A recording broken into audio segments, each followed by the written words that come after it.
Untuk hidup sehat, Anda pasti pernah merasakan kesemutan. Rasa seperti tertusuk-tusuk, geli ataupun mati rasa adalah ciri bahwa Anda sedang merasakan kesemutan. Posisi tubuh yang tidak berubah dalam waktu yang lama bisa menjadi sebab kesemutan, seperti saat Anda duduk bersila terlalu lama. Parestesia atau kesemutan terjadi karena adanya hambatan suplai darah ke saraf tertentu, sehingga darah yang mengalir menjadi berkurang. Adapun bagian tubuh yang sering merasakan kesemutan biasanya adalah telapak tangan dan juga kaki. Faktor lain penyebab kesemutan adalah kurangnya asupan vitamin B. Hal ini dikarenakan vitamin B merupakan makanan bagi sistem saraf dalam tubuh kita. Lalu bagaimana jika kesemutan terjadi secara terus-menerus? Apakah berbahaya bagi tubuh kita? Untuk lebih jelasnya, mari kita simak penjelasan dokter berikut ini. Wah, itu tadi tayangan mengenai kesemutan ya dok ya. Penonton di sini suka kesemutan nggak? Pasti pernah ya kesemutan ya.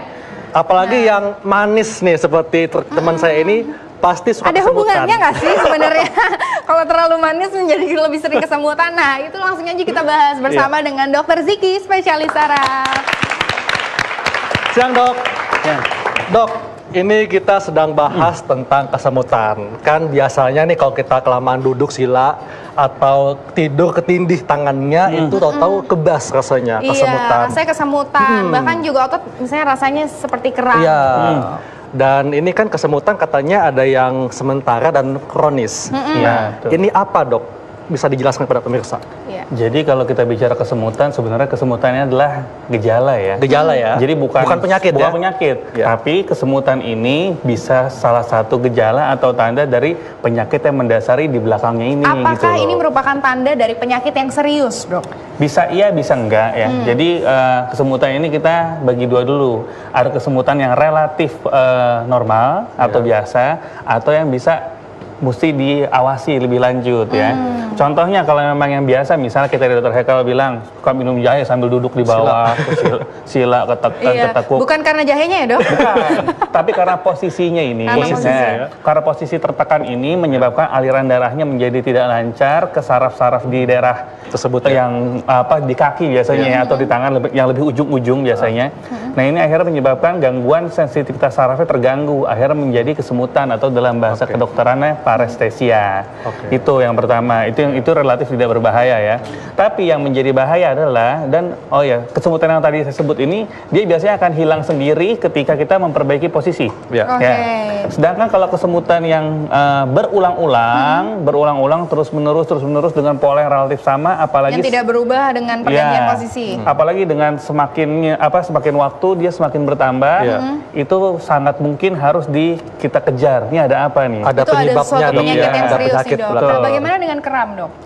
Kram sendiri sebenarnya adalah kontraksi otot yang nggak normal ya. Jadi kalau misalnya kita bicara tentang kram, kan otot ini misalnya bergerak nih, misalnya kaki saya mau angkat, nah itu kan saya memerintahkan, ayo kaki angkat gitu ya. Tapi ini nggak ada perintah, tiba-tiba dia ngangkat sendiri. Kalau mungkin kalau yang sering main bola suka bilang betisnya ketarik, nah seperti itu ya. Jadi kontraksi sendiri dok. Berarti beda ya dok ya, kesemutan dan kram itu adalah dua hal yang berbeda. Dua hal yang beda, karena yang satu yang kena saraf sensorik, yang satu yang kena saraf motoriknya. Beda ya. Tapi yang satu saraf, yang satu otot. Baik dua-duanya ini yang harus kita bahas adalah pertama adalah lokasinya. Lokasi ini mana? Yang kedua adanya onset atau kapan munculnya, ya kan? Kemudian frekuensinya berapa sering? Ya, pencetusnya apa? Pencetusnya apa? Kemudian intensitasnya, berapa derajatnya, ringan, sedang, berat, atau makin bertambah, nah seperti itu. Nah, kalau kesemutan ini apa saja dok pencetusnya selain posisi?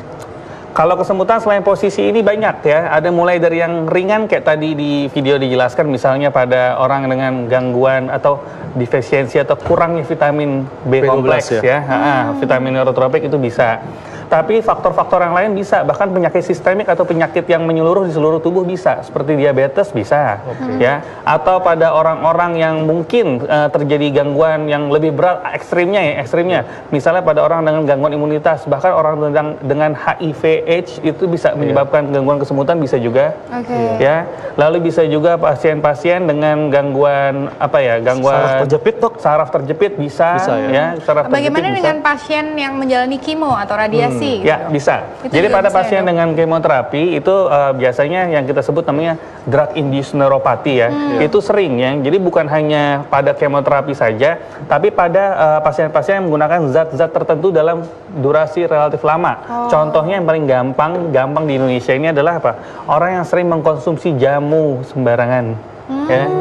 Itu bisa karena ada kandungan-kandungan yang terkadang dicampurkan ke dalam jamu tersebut yang kalau dikonsumsi lama akan menyebabkan gangguan saraf tadi. Wow, berarti ini juga mesti harus hati-hati diwaspadai ya. Jangan minum jamu yang sembarangan, berlebihan juga itu ternyata bisa menyebabkan kesemutan ya, Dok Betul. ya. Bahkan kesemutan ini masih bisa mungkin salah satu tanda dari stroke. Masih mungkin ya.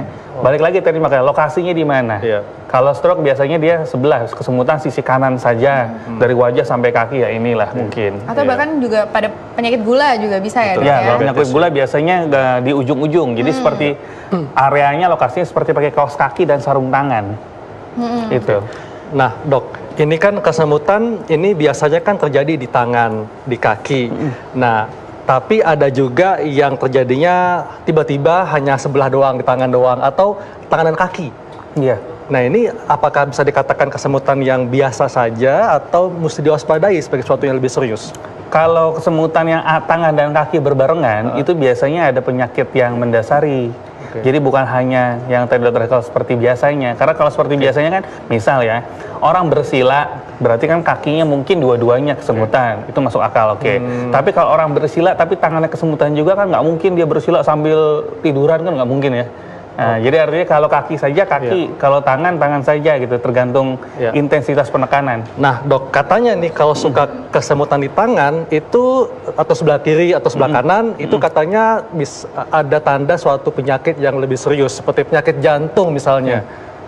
Jadi kalau sakit jantung itu mayoritas ya sebenarnya bukan kesemutan murni sih ya. Jadi kesemutan ini bisa salah satu tanda, tapi rasanya bukan kesemutan yang seperti biasa, tapi rasa seperti penjalaran nyeri. Penjalaran nyeri. Penjalaran nyeri ke daerah tangan kiri karena mayoritas jantung Kiri, orang di sebelah kiri ya. Nah, itu bisa. Tapi sering yang saya dapatkan gangguan seperti ini kita sebut namanya bukan gangguan jantung ya, cuma gangguan rasa nyeri nggak nyaman ke daerah lengan atau brachialgia itu sering terjadi pada pasien-pasien dengan saraf terjepit di daerah leher justru. Oh, yang cervical ini ya. seperti apa nih, Dok, supaya masyarakat bisa lebih aware gejala-gejalanya yang bisa diketahui itu apa aja, Dok? Kalau untuk biasanya kalau yang bahaya kan yang jantung ini ya. Iya. Kalau jantung ini biasanya bukan hanya kesemutan atau bukan hanya penjalaran, jadi tapi ada nyeri rasa dada, ya? nyeri dada.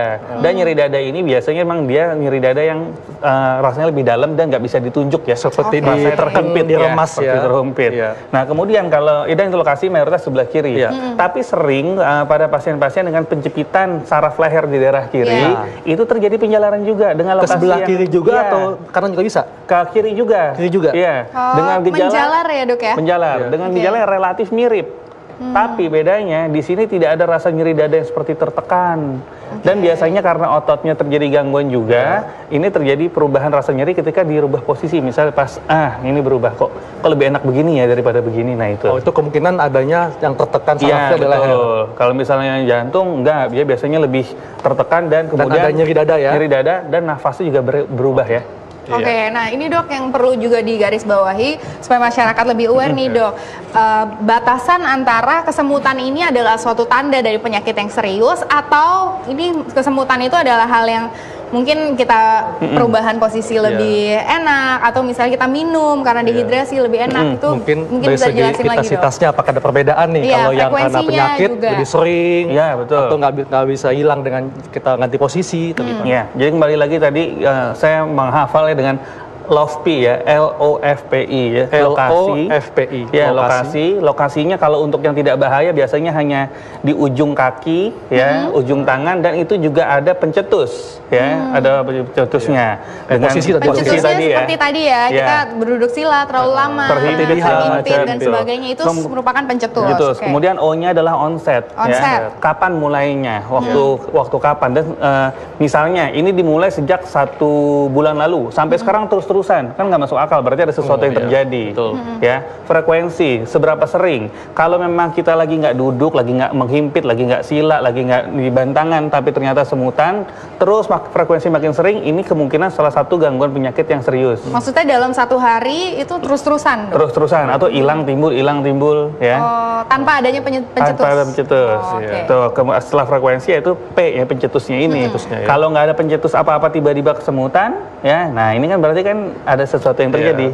Dan intensitas terakhir, intensitas ini artinya semakin lama bisa semakin berat. Kalau yang ada penyakitnya dok ya? Iya, contohnya pada diabetes. Dengan peningkatan kadar gula dan kadar gulanya relatif tidak terkontrol, maka gejala kesemutan ini akan semakin bertambah. Oke. Baik. Iya.